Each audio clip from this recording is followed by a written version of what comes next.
सूर्यनमस्कार मी योग्य पद्धतीने करतोय का किंवा योग्य घालतोय का, असं जर आपल्याला त्याच्यावरती थोडा विचार करायचा असेल तर आपल्या आसन स्थिती ह्या उत्तमतेकडे नेता येतात. आपली जी मुव्हमेंट आहे ती मुव्हमेंट आणि त्या मुव्हमेंट्स करताना तुम्हाला लक्षात येईल की there is a lot of work that happens with gravity.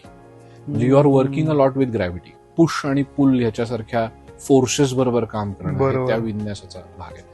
मंत्रांमधली स्पष्टता आणि त्यात वाणीचा थेट उपयोग आहे असं मी म्हणेन. तर त्यामुळे त्याचं उच्चारण आहे, मंत्र असल्यामुळे त्याचं उच्चारण आहे, तर ते योग्य पद्धतीनं करणं.